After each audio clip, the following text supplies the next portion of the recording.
এর চেয়ে বড় জিনিস আর কি হতে পারে যদি মেসি আসে বাংলাদেশে আমাদেরকে বুস্ট করার জন্য। মার্টিনেজ রোনালদিনহোর পর এবার বাংলাদেশে আসছেন আনহেল ডি মারিয়া।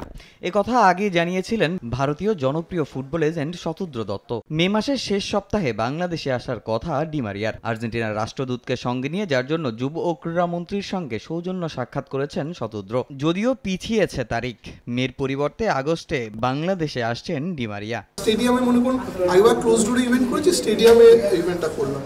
এবং গভর্নমেন্ট যদি আমাদের সিকিউরিটি সাপোর্ট দিতে পারে ওই ধরনের সাপোর্ট।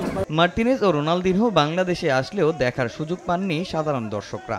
ঘটেছিল বেশ কিছু অপ্রীতিকর ঘটনাও। তবে এবার সেই সুযোগ নেই বলে আশ্বাস দিয়েছেন যুব ও ক্রীড়ামন্ত্রী।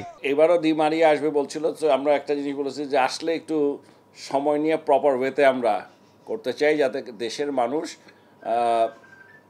সুযোগটা পায়, হয় সামনাসামনি অথবা টেলিভিশনে দেখার। সো ওই প্ল্যানটা নিয়ে ওরা নেক্সট উইকে আসবে এবং এটা 1.5 ডের প্রোগ্রাম ডি মারিয়া। হ্যাঁ, সো আমরা ওইটা বলেছি, লেটস সি। সো আমাদের প্ল্যানটা, ওদের প্ল্যানটা দেখি। 1, 2, 3 ঢাকায় জমি জিতে নিন 100% ক্যাশব্যাক সহ 20 কোটি টাকার পুরস্কার। কাতার বিশ্বকাপের পরপরই বাফুফে বলেছিল বাংলাদেশে আনবে লিওনেল মেসি সহ আর্জেন্টিনার বিশ্বকাপ জয়ী দলের সদস্যদের। তবে বাফুফে পারেনি তাদের কথা রাখতে। যদিও ফুটবল এজেন্ট শতদ্র বলেছেন মেসিকেও আনবেন বাংলাদেশে। যুব ক্রীড়ামন্ত্রীও স্বপ্ন দেখছেন আর্জেন্টিনার বিশ্বকাপ জয়ের নায়কের বাংলাদেশে আসার। এখন পর্যন্ত কথাবার্তা শুনে মনে হচ্ছে যে দে আর ভেরি ইন্টারেস্টেড। অ্যান্ড এটা হলে তো এর চেয়ে বড় জিনিস আর কি হতে পারে যদি মেসি আসে বাংলাদেশে আমাদেরকে বুস্ট করার জন্য।